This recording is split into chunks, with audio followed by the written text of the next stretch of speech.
seriousness they deserve.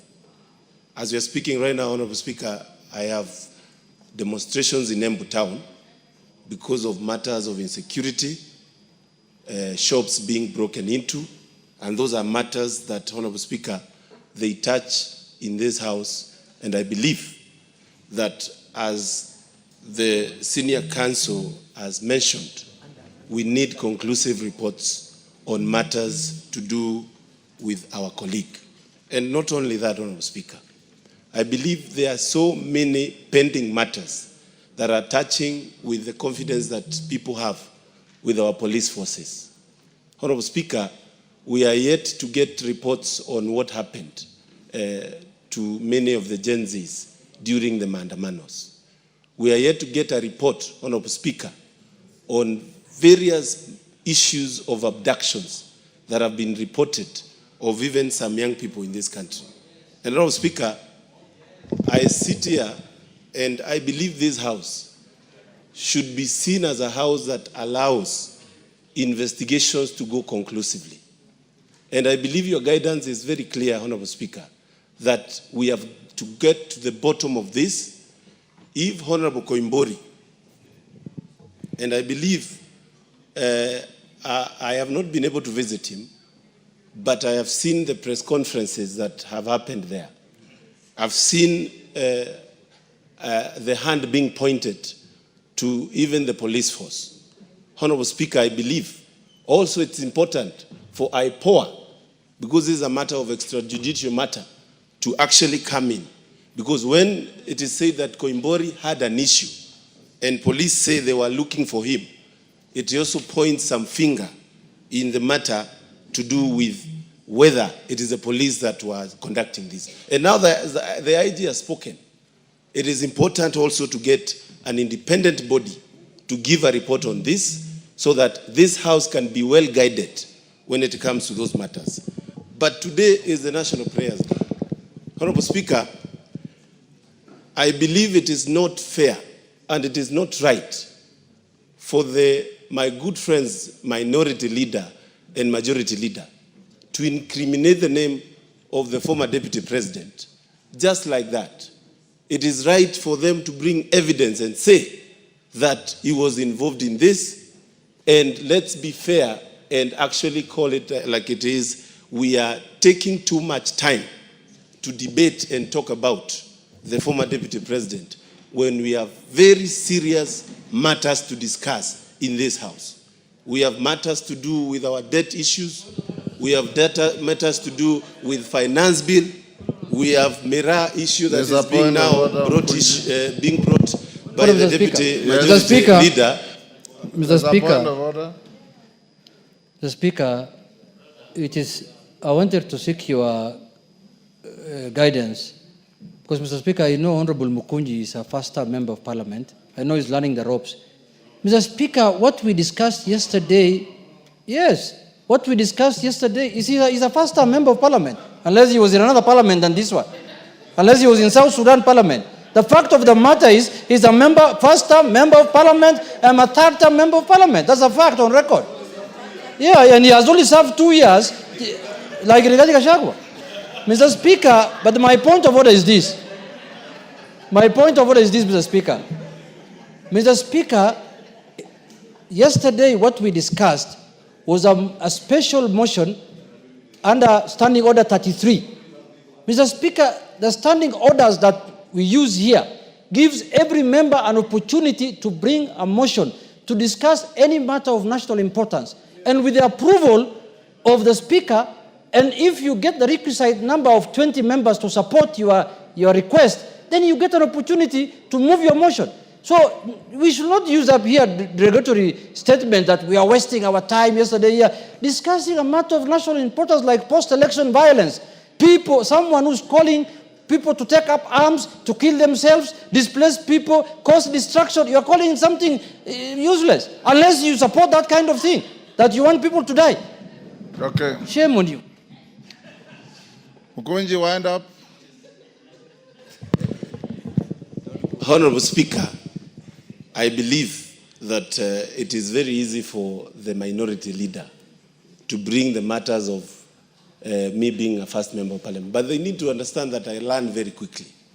And in my 2 years, I've studied this house, I know how it works, and I believe I represent the people of Manyata and Embu the best way I can. Honorable Speaker, as I conclude, yes, I want to say that your guidance on the investigation of this matter touches on all our security.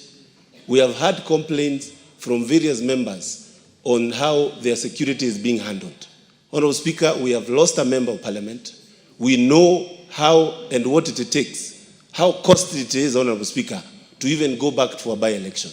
Let us all be very keen on our security.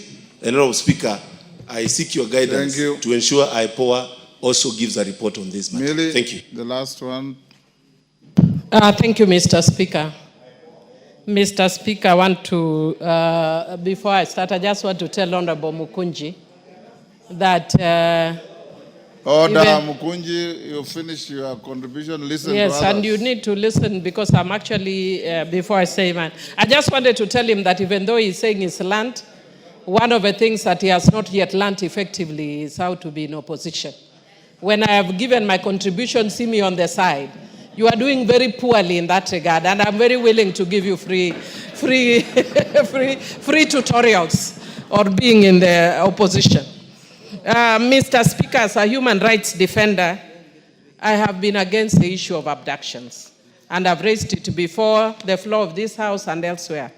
And I'm very happy that I have seen actually almost disappearance of the issue of human abduction. Mr. Speaker, whether I'm in government or outside, broad-based, non-broad-based, human rights remain human rights. And I have raised it consistently. And Mr. Speaker, when our colleague was allegedly abducted, I condemned his abduction. Mr. Speaker, this comes shortly after our colleague was actually murdered. Just the day we were going on recess, our colleague was here. I turned my back, he was here. And then minutes later, I'm seeing a notice he's dead, gunned down. So the issue of security of members of parliament is a very serious issue. Mr. Speaker, I have myself been a victim of attack. I was attacked in my first time by men wielding guns, 7 men. And when I raised the issue, the Inspector General of the police then said that I concocted the story. But at that time, no investigation was done. The difference is this time, investigations have been done. I would be the last person to actually politicize about attack because I've been a direct victim.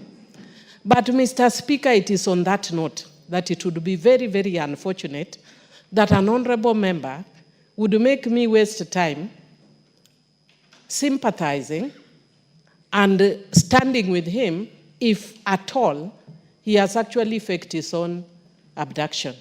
It would be very unfortunate after our own member of parliament has been shot dead that you bring theatrics that touch on our security. Today it may be drama, tomorrow it may be a reality. When you cry wolf, one day it will be a reality and there will be nobody to deal with you. So Mr. Speaker, me what I would want to say, so that members are more secure. The police have given us preliminary report. Can the police conclude? And should it be found that this is actually false allegations, Mr. Speaker, he should be prosecuted as an example to others. This is not a joke. And not only that, Mr. Speaker, the issue of abduction has been a very serious issue in this country. And it is one of the reasons that we find our young people very annoyed because they keep saying we are being abducted. I would be shocked to discover that all along it is not the police that are abducting. I would be really, it is mind-boggling, Mr. Speaker. Even if we are politicking, our politics must reach a level that is human and that respects the human rights of yourself and of others, Mr. Speaker. Don't make us waste too much English when we know there are other countries where we can import the English, Mr. Speaker. I will not name them. But there are countries where we can import that English, Mr. Speaker. Export, sorry. We can export the English elsewhere. No, I will not say where, because I have many friends in neighboring countries, so I won't mention. And also we are trying to encourage friendly relations with our neighbors even when they are angry. But that aside, we are deepening relation with our neighbors even when they are angry.